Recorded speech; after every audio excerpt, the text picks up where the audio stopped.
नमस्कार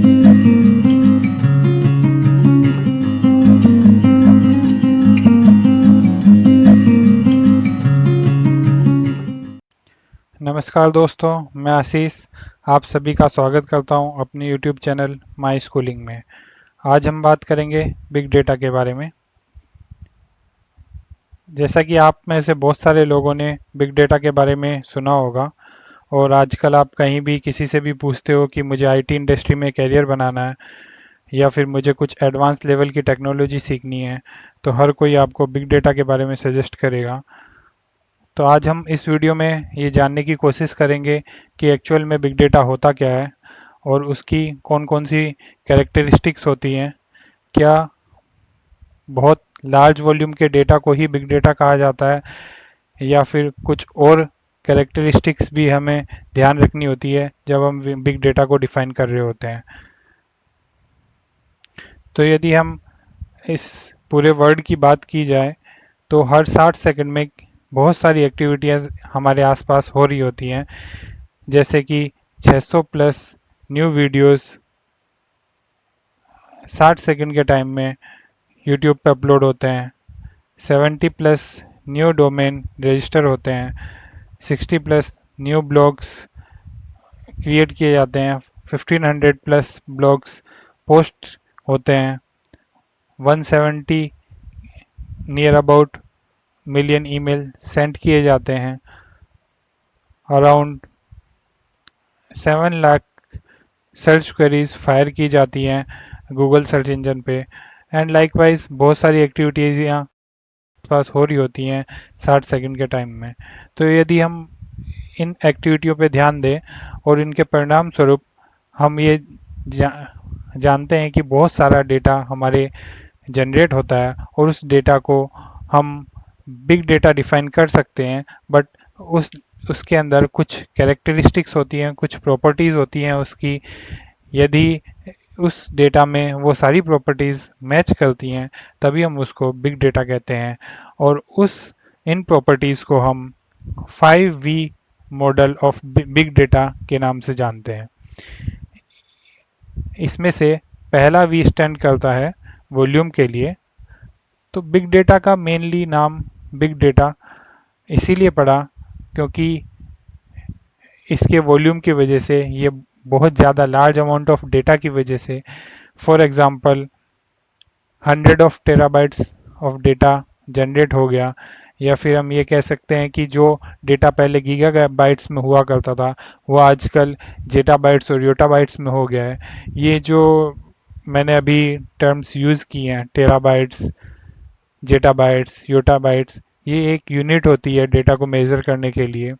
और यदि हम अपने आसपास भी देखें, बहुत सारी ऐसी डिवाइसेस होती हैं जो इंटरनेट से कनेक्टेड होती हैं, जैसे हमारे लैपटॉप, हमारे मोबाइल फ़ोन, जो भी सेंसर्स होते हैं, स्मार्ट वॉचेस वगैरह होती हैं, वो सारी इंटरनेट से कनेक्टेड होती हैं। उनको हम आईओटी बोलते हैं और वो भी डेटा जनरेट कर रही होती हैं और एक्सपोनेंशियली रेट से जनरेट कर रही होती हैं। यदि हम किसी एग्जांपल की बात करें तो आप लोगों ने एक वॉलमार्ट कंपनी का नाम सुना होगा। उसने 2.5 पेटाबाइट्स डेटा जनरेट किया अपने कस्टमर के ट्रांजैक्शंस के द्वारा। तो जब हमारे पास इतने बड़े अमाउंट में, लार्ज वॉल्यूम में डेटा होता है, तो वो हमारी वॉल्यूम प्रॉपर्टी के अंदर कंसिडर किया जाता है। सेकंड जो वी होता है बिग डेटा का, वो वेलोसिटी के लिए स्टैंड करता है। इसका मतलब ये होता है कि हमारा जो डेटा जनरेट हो रहा है वो किस रेट से जनरेट हो रहा है। फॉर एग्जांपल, हर दिन 100 GB डेटा हम ऐड कर रहे हैं या फिर हर मिनट 1 GB डेटा ऐड हो रहा है, इस प्रकार से। और एक यदि हम रियल टाइम एग्जांपल की बात करें तो फेसबुक अराउंड 2.7 मिलियन व्यूज़ हर दिन उसके वीडियोस पे आ जाते हैं और ऑन एन एवरेज औसतन 31 मिलियन मैसेजेस डेली फेसबुक में सेंड किए जाते हैं। सो वो ये हमारी वेलोसिटी को रेफर कर रहा होता है। तीसरा जो वी है वो वैरायटी के लिए आता है। वैरायटी का मतलब होता है कि अलग अलग तरीके का डेटा, मीन्स कि हमारे डेटा किस फॉर्मेट में है, ईमेल्स में है, कमेंट्स में है, like, shares, videos, audios, text के फॉर्म में है या किस फॉर्म में है। यदि हम प्रीवियसली स्लाइड में जाएं और एक बार यहाँ पे चेक करें तो हमारे पास बहुत सारा ऐसा डेटा होगा जो कि टेक्स्ट के फॉर्मेट में है, लाइक बुक्स। कुछ ऐसा डेटा होगा जो कि म्यूजिक डेटा, लाइक जो कि ऑडियो फॉर्मेट में। कुछ वीडियो से रिलेटेड डेटा है, कुछ हमारे पास इमेज फाइल्स हैं, लाइक हमारे पास डिफरेंट डिफरेंट फॉर्मेट्स में डेटा है। तो ये सब डेटा किस फॉर्मेट में है वो डिफाइन किया जाता है variety characteristic of big data के द्वारा। तो वैरायटी के अंदर हमने फर्दर इसको 3 भागों में बांटा है। मैं आपको नोटपैड के जरिए समझाने की कोशिश करता हूँ। वैरायटी के इंटरनली हमने 3 पार्ट्स किए हैं। पहला हमने रखा है स्ट्रक्चर डेटा, दूसरा हमने रखा है सेमी स्ट्रक्चर डेटा,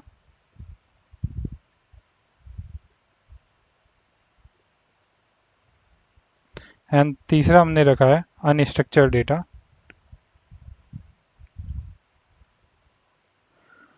यदि हम स्ट्रक्चर डेटा की बात करें तो स्ट्रक्चर डेटा में वो सब डेटा आता है जो कि इफेक्टिव एनालिसिस के लिए इजीली अवेलेबल होता है और उसको हम किसी भी एक फॉर्मेटेड रिपोजिटरी में स्टोर कर सकते हैं।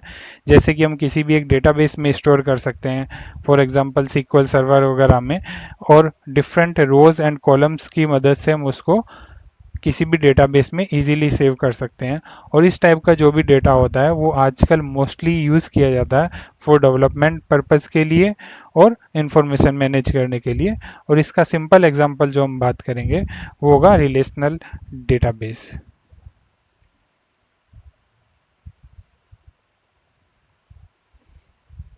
इस टाइप का एग्जांपल रिलेशनल डेटा। सेकंड जो हमारे पास कैटेगरी होती है वो होती है semi structure data. Semi structure data में वो सारी इंफॉर्मेशन आती है जो कि हम रिलेशनल डेटाबेस में स्टोर नहीं कर सकते हैं, लेकिन उसके अंदर इसकी खुद एक कुछ फिक्स्ड प्रॉपर्टी होती हैं जो कि इस टाइप के डेटा को इजीली अवेलेबल कराती हैं ताकि हम उसको इजीली एनालाइज कर सकें। इसके एग्जांपल्स की यदि हम बात करें तो इसमें जैसे कि हमारे पास XML फाइल्स वगैरह होती हैं या फिर हमारे पास CSV फाइल्स होती हैं। CSV एक फाइल होती है जो कि कोमा सेपरेटेड वैल्यू होते हैं, बहुत सारी वैल्यूज़ के कोमा से सेपरेट की जाती हैं। तीसरी जो कैटेगरी रखी है वो हमने अनस्ट्रक्चर्ड डेटा के लिए रखी है। अनस्ट्रक्चर्ड ऐसा डेटा होता है जिसका कोई भी प्री डिफाइंड फिक्स फॉर्मेट नहीं होता है। इस प्रकार के डेटा को सेव करने के लिए और मैनेज करने के लिए हमारे पास कुछ अल्टरनेट दूसरे प्लेटफॉर्म्स होते हैं जिनकी मदद से हम इनको स्टोर करते हैं और इनको एनालाइज करते हैं। ये मेनली बिजनेस इंटेलिजेंस और एनालिटिक्स एप्लीकेशंस के अंदर यूज़ किया जाता है। इसके एग्जांपल्स की यदि हम बात करें तो हमारे पास ऑडियो फाइल्स आ जाती हैं, इमेजेस आ जाती हैं, वीडियो फाइल्स आ जाती हैं। ये कुछ एग्जांपल्स हैं अनस्ट्रक्चर्ड डेटा के। यदि हम वापस से अपनी स्लाइड पे जाएं तो इनिशियली हमारे पास सिर्फ 3V मॉडल हुआ करता था बिग डेटा का, जो कि डिफाइन किया जाता था वॉल्यूम, वेलोसिटी एंड वैरायटी के द्वारा। और कोई भी डेटा जिसके अंदर ये 3 प्रॉपर्टी होती थी उसको हम बिग डेटा डिफाइन करते थे। लेकिन बाद में कुछ 2 और वी ऐड किए गए, वो थे वेरासिटी एंड वैल्यू कंपोनेंट। यदि हम वेरासिटी की बात करें तो वेरासिटी कहता है कि हमारे पास चारों तरफ बहुत सारा डेटा ही डेटा है। जैसे अभी हमने बात की 60 सेकंड्स में इतना सारा डेटा हमारे पास जनरेट हो रहा है, तो कुछ अनसर्टेनिटी है इस डेटा के बारे में। मीन्स जब हमें कोई भी डिसीजन लेना होता है तो क्या हमने जो डेटा कलेक्ट किया क्या हम उस पर ट्रस्ट कर सकते हैं या नहीं कर सकते हैं। तो बिग डेटा के अंदर कोई ना कोई ऐसा वे होना चाहिए, कोई ना कोई ऐसा तरीका होना चाहिए जिसके थ्रू हम उसको फिल्टर कर सकें या ट्रांसलेट कर सकें। बिकॉज आज के इस आईटी वर्ल्ड में सबसे ज़्यादा क्रूशियल बिजनेस डेवलपमेंट में जो भी होता है वो डेटा ही होता है। तो वेरासिटी जो रेफर करता है वो अनसर्टेनिटी को रेफर करता है डेटा की, मींस अनिश्चितता हम कहते हैं जिसको, अनिश्चितता को रेफर करता है बिग डेटा की। फिफ्थ जो कंपोनेंट होता है वो वैल्यू कंपोनेंट होता है, जो कि रेफर करता है कि आपके आपने जो डेटा कलेक्ट किया है उसका मीनिंगफुलनेस कितनी है, क्या उसकी वैल्यू कितनी है। बिकॉज यदि हमने बहुत सारा डेटा इकट्ठा कर लिया लेकिन वो हमारे लिए कोई भी यूज़फुल नहीं है, यदि हम उसको प्रोसेस नहीं कर पा रहे हैं, उसको एनालाइज नहीं कर पा रहे हैं, मीन्स जो भी हमने डेटा कलेक्ट किया है उससे हमें कुछ ना कुछ वैल्यू जनरेट होनी चाहिए हमारे ऑर्गेनाइजेशन को, तभी ये इफ़ेक्टिवली हमारे लिए बेनिफिट करेगा। तो जो हमारे जो ये वैल्यू होती है वो वो वो रेफर करती है मीनिंगफुलनेस ऑफ द डेटा को। रिसेंटली अभी कुछ ऑर्गेनाइजेशंस हैं, उन्होंने दो और भी ऐड किए हैं इसी 5V मॉडल में बिग डेटा के, और कहा है कि जिनमें जिस भी डेटा में इन 5V के साथ दो एक्स्ट्रा वी जो कि हमारे को वेरिएबिलिटी और विजुअलाइजेशन को रेफर करते हैं, ये कैरेक्टरिस्टिक होंगी, वही डेटा बिग डेटा कहा जाएगा। तो यदि हम वेरिएबिलिटी की बात करें तो वेरिएबिलिटी मीन्स होता है कि ऐसा डेटा जिसका मीनिंग टाइम के साथ लगातार बदलता रहे। फॉर एग्जांपल, जैसे कि आप किसी कॉफ़ी शॉप पे जाते हो और उस कॉफ़ी शॉप वाले के पास 6 डिफरेंट टाइप की कॉफ़ी अवेलेबल हैं, आप किसी एक सेम टाइप की कॉफ़ी ही डेली पीते हो, बट इसका हर दिन टेस्ट डिफरेंट है, तो उस फैक्टर को कहा जाता है वेरिएबिलिटी। सो द सेम हमारे लिए डेटा के लिए भी होता है, मीन्स डेटा का जो मीनिंग है वो बार बार बदलता रहता है टाइम के साथ साथ, और जिसका कि बिजनेस पे इम्पैक्ट पड़ता है, तो उस फैक्टर को कहा जाता है वेरिएबिलिटी। जो सेवन्थ वी होता है वो विजुअलाइजेशन को के लिए रेफर किया जाता है। विजुअलाइजेशन मीन्स होता है कि आप अपने डेटा को एक्सेस कर पा रहे हो या नहीं कर पा रहे हो, उसको रीड कर पा रहे हो नहीं कर पा रहे हो। यदि हम पहले की बात करें तो पहले हम स्प्रेडशीट्स और रिपोर्ट्स का यूज़ किया करते थे, जिसमें हम लंबे लंबे नर्म फॉर्मूलाज एंड नंबर्स यूज़ करते थे, बट आजकल हम चार्ट्स और ग्राफ की थ्रू हम विजुअलाइज करने की कोशिश करते हैं कुछ केसेस में। बिकॉज हमारे पास जो फर्स्ट प्रॉपर्टी है बिग डेटा की, वॉल्यूम, और सेकंड प्रॉपर्टी है वेलोसिटी, हमारे पास लार्ज वॉल्यूम का डेटा होता है और उसकी जनरेट की स्पीड भी बहुत ज़्यादा होती है, तो उस डेटा को ग्राफ्स और चार्ट्स में शो करना डिफ़िकल्ट होता है, बट इट इम्पॉसिबल नहीं है, हम उसको फिर भी करते हैं, कर सकते हैं। तो यदि हम स्टैंडर्ड डेफिनेशन की बात करें कि बिग डेटा क्या होता है, तो बिग डेटा बेसिकली एक डेटा सेट का कलेक्शन होता है जो कि इतना बड़ा और कॉम्प्लेक्स होता है कि जो भी हमारे पास ट्रेडिशनल डेटाबेस सिस्टम्स हैं उनके थ्रू हम उसको स्टोर नहीं कर सकते हैं, मैनेज नहीं कर सकते हैं, प्रोसेस नहीं कर सकते हैं। फॉर एग्जांपल, हमारे पास ट्रेडिशनल डेटाबेस जैसे कि SQL सर्वर हो गया, ओरेकल हो गया, उनके थ्रू इस टाइप के डेटा को स्टोर करना, प्रोसेस करना, एनालाइज करना पॉसिबल नहीं होता है। और इस डेटा में सर्टेन कैरेक्टरिस्टिक्स जो कि अभी हमने बात की, volume, velocity, variety, veracity, value, variability, visualisation, ये सारी प्रॉपर्टीज होती हैं, उस डेटा को हम बिग डेटा डिफाइन करते हैं। तो एक इंटरव्यू में कई बार हमारे से सवाल पूछ लिया जाता है कि what are the different characteristics of big data. Big data की जो भी आपके पास कैरेक्टरिस्टिक्स हैं, या फिर 7V मॉडल या फिर 5V मॉडल है, वो आप समझाइए। तो इन शॉर्ट यदि हमें याद रखना हो तो याद रखने के लिए हम इसको ऐसे याद रख सकते हैं कि हमारे पास जो फर्स्ट वी स्टैंड करता है वो वॉल्यूम के लिए करता है। वॉल्यूम मीन्स होता है कि हमारे पास बहुत बड़े अमाउंट का डेटा हो, तो वो वॉल्यूम को रेफर करता है, means large amount of data. Second V जो होता है वो हमारे को वेलोसिटी को रेफर करता है। वेलोसिटी मीन्स होता है कि आपका डेटा किस रेट से जनरेट हो रहा है।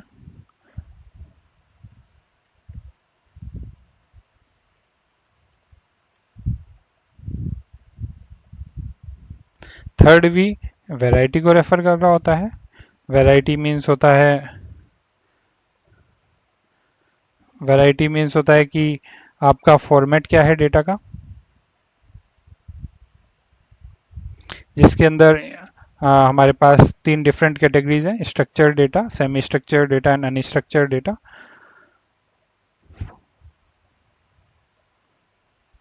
फोर्थ वी जो होता है वो वेरासिटी को रेफर करता है। वेरासिटी मीन्स होती है आपकी अनसर्टेनिटी ऑफ डेटा, मतलब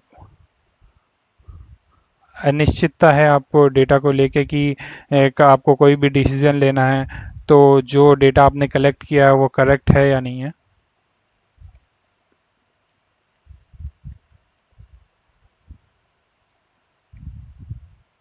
फिफ्थ वी वैल्यू को रेफर करता है। वैल्यू मीन्स होता है जो भी आपने डेटा कलेक्ट किया है उससे आपकी ऑर्गेनाइजेशन को कोई वैल्यू मिल रही है या नहीं मिल रही है, जिसको कि हम मीनिंगफुलनेस बोलते हैं।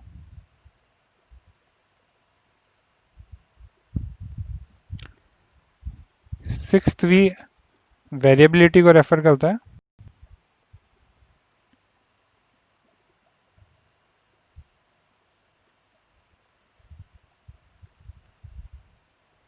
वेरिएबिलिटी मीन्स होता है कि आपका जो डेटा है वो टाइम के साथ साथ लगातार बदल रहा है, मीन्स कॉन्स्टेंटली चेंज हो रहा है।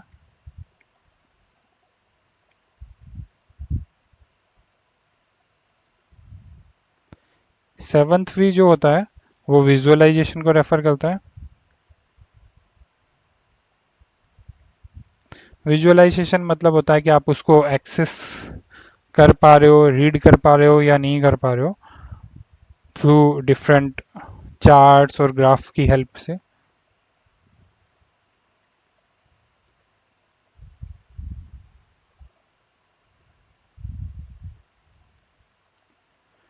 तो आप इन सात को इन शॉर्ट वे में लाइक 1 और 2 वर्ड्स में आप इजीली याद रख सकते हो इसके द्वारा।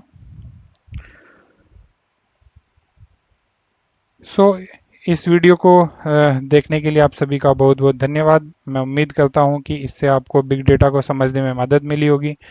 कृपया इस वीडियो को लाइक और शेयर करें और हमारे चैनल माई स्कूलिंग को सब्सक्राइब करें। आप मुझे लिंक्डइन, फेसबुक और इंस्टाग्राम पर भी फॉलो कर सकते हैं और किसी भी समय अपने प्रश्न पूछ सकते हैं। अगर इस वीडियो से संबंधित कोई भी सवाल हो तो आप इस वीडियो के कमेंट में भी अपने सवाल पूछ सकते हैं। मैं जल्दी से जल्दी आपके प्रश्नों के उत्तर देने की पूरी कोशिश करूंगा। धन्यवाद।